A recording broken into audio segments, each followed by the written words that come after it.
दरअसल सिरसा में बीजेपी सांसद चौधरी बृजेंद्र सिंह से हमारी संवाददाता प्रियंका राय ने खास बातचीत की है। इस दौरान सांसद ने कई मामलों को लेकर अपनी बात रखी।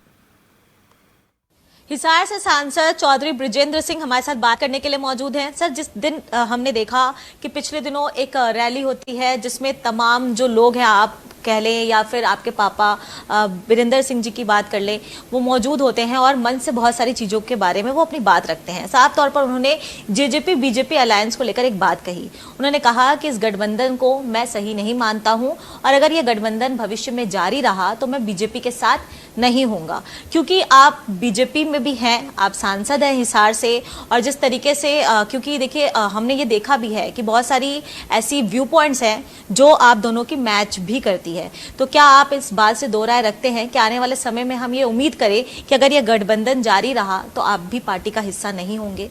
देखिए, जहाँ तक गठबंधन की बात है, ये बात तो मैं भी पिछले कुछ महीनों से बोल रहा हूँ कि गठबंधन जो है वो सरकार चलाने तक तो ठीक था, लेकिन क्योंकि ऐसा प्रतीत होता है कि कहीं ये गठबंधन एक चुनावी गठबंधन ना बन जाए। हमारी पार्टी को पहले ही बहुत नुकसान हो चुका है पिछले 4-4.25 साल में इस गठबंधन से, और यदि ये चीज़ लोगों के दिमाग में घर कर गई कि ये चुनावी गठबंधन भी करेगा, बना रहेगा, तो ये बिल्कुल घातक हो सकता है हमारी पार्टी के लिए। तो हमने जो अपना मत रखा है वो तो एक हिसाब से पार्टी की भलाई के लिए रखा है कि सरकार 4-4.25 साल आपने मजबूरी थी चला ली इनके साथ गठबंधन करके, लेकिन जिस प्रकार का राजनीतिक नुकसान इस गठबंधन से पूरी पार्टी को झेलना पड़ रहा है वो सर्वविदित है। उसमें कोई ज़्यादा ये नहीं है कि कोई ज़्यादा उसके ऊपर कोई विचार या विमर्श करने की बात है। ये बड़ी स्वाभाविक सी चीज़ है जो सबको दिख रही है, और ख़ास तौर पे कोई भी बीजेपी का नेता या कार्यकर्ता हरियाणा का हो, ये चीज़ उनको भी पूरी तरह से दिख रही है।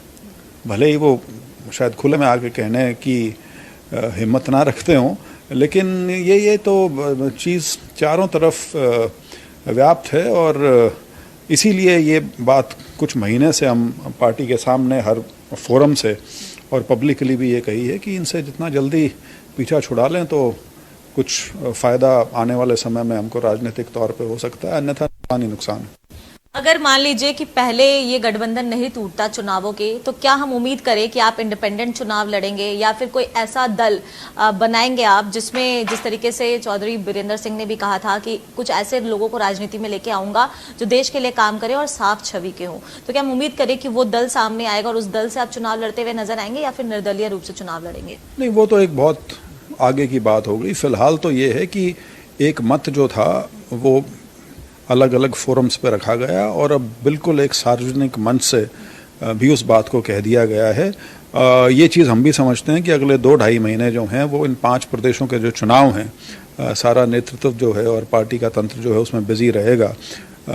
तो लेकिन उसके बाद भरोसा है कि कुछ ना कुछ इसके ऊपर मंथन दोबारा होगा और कोई नतीजा उसमें निकल के आएगा। तो रूपरेखा क्या रहेगी या क्या आगे का प्लान रहेगा, वो उस पर निर्भर करेगा।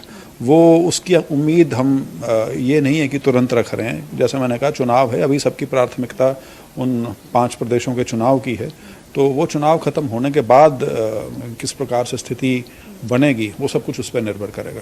अगर जेजेपी बिना अलायंस के हरियाणा में चुनाव लड़ती है तो क्या लगता है आपको कितनी सीटें ला पाएंगे? क्या भविष्य है उनका हरियाणा में? नहीं, मैं उनके भविष्य के बारे में तो क्या ही टिप्पणी करूं, क्योंकि मैं कुछ कहूँगा तो वो बिल्कुल ये लगेगा कि निजी तौर पे मैं बात कह रहा हूँ। लेकिन अगर उनके पास कुछ होता राजनीतिक तौर पे बचा हुआ तो गठबंधन में तो हमको फ़ायदा होता उसका। लेकिन बात तो ये है कि वो अपना सब तो खो ही चुके हैं, उनके साथ जुड़े रहने से हमारी पार्टी को भी नुकसान हो रहा है। और ख़ास तौर पर उस नुकसान का एक कारण ये है कि गठबंधन की मजबूरी की वजह से राजनीतिक तौर पर हरियाणा का एक बहुत बड़ा हिस्सा है जिसको पार्टी ने थोड़ा सा, मैं क्या कहूँ, जिस पर ध्यान नहीं दिया जा रहा जानबूझ के, क्योंकि गठबंधन की मजबूरी है। तो वो नुकसान जो है, इसीलिए मैं कह रहा हूँ कि उनका अपना तो क्या, उनकी वजह से नुकसान हमारी पार्टी का हो रहा है, और इसी वजह से शायद वो कोई दूसरा दरवाज़ा ढूंढ रहे हैं। अब राजस्थान में जाके कोई खटखटाहट कर रहे हैं कि हरियाणा वालों को तो हमारी सच्चाई पता लग गई, वो राजस्थान मैं उनका परिवार का एक पुराना रहा है राजनीतिक तौर पे, तो शायद वहाँ के लोगों को एक बार वो बहलाने फुसलाने के चक्कर में है, तो अन्यथा हरियाणा में तो किसी प्रकार के कोई आसार नहीं।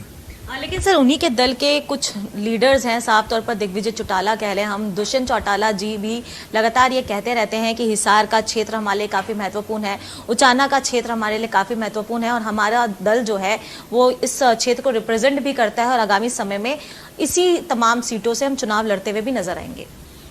इस बात में तो कोई गलत बात नहीं है कि लोकदल जो थी वो हरियाणा में पिछले 50 साल से एक बड़ी सशक्त पार्टी रही है। उसका नाम कुछ भी रहा हो, कभी लोकदल थी, कभी दमकीपा भी एक बार उसका नाम हुआ था, तो इस तरह के कई उसके नाम बने हैं। अब दो हैं, INLD है और जजपा है। लेकिन हरियाणा की राजनीति में एक धुरी वो होती थी और दूसरी धुरी कांग्रेस पार्टी। लेकिन अब हरियाणा में परिस्थिति बदल चुकी है। हरियाणा में अब जो मुकाबला है वो सीधा सीधा कांग्रेस और बीजेपी के बीच में है। किसी भी प्रकार के क्षेत्रीय दल का उसमें कोई स्थान बचा नहीं है और ये सिर्फ अपनी सार्थकता को बनाए रखने के लिए या अपने वजूद को एक छोटे स्तर पर बचाए रखने के लिए एक प्रयास इनका था।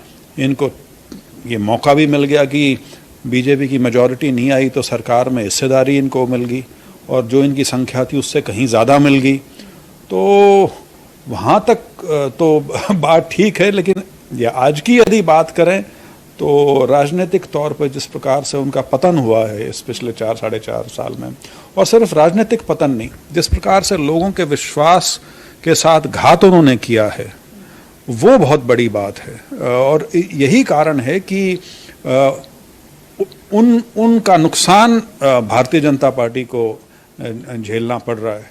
और जहाँ तक आपने उचाना की बात की, मेरा आपसे आपके माध्यम से अनुरोध है कि उचाना ने आपको बहुत प्यार दिया था, 47,500 से आपको जिता के भेजा था। कृपया करके 2024 में दोबारा उचाना में ज़रूर लड़ें, क्योंकि आप कहते तो हैं लड़ेंगे, लेकिन हमारी तो इच्छा है, दिली इच्छा है कि आप उचाना से लड़ें, क्योंकि उचाना की जनता को बहुत इंतज़ार है। उस प्यार को थोड़ा और बढ़ा के सूद समेत आपको लौटाने का इंतज़ार है। तो 2024 का चुनाव उचाना से ज़रूर लड़ें, हिसार विसार तो देखी जाएगी। बहुत बहुत धन्यवाद आपका। तो ये हमारे साथ बात करने के लिए हिसार से सांसद चौधरी बृजेंद्र सिंह, जिन्होंने साफ तौर पर न्योता दिया है कि उचाना आए, वहां से चुनाव लड़े, जनता भी ऐसा चाहती है और नतीजे साफ कर देंगे कि आपकी मंशा क्या थी और जनता आपको कौन सी छवि दिखाना चाहती थी। नई दिल्ली से कैमरा पर्सन रोहन के साथ मैं प्रियंका राय, खबर फास्ट। चलिए मेरे साथ इस बुलेटिन में इतना ही। नमस्कार।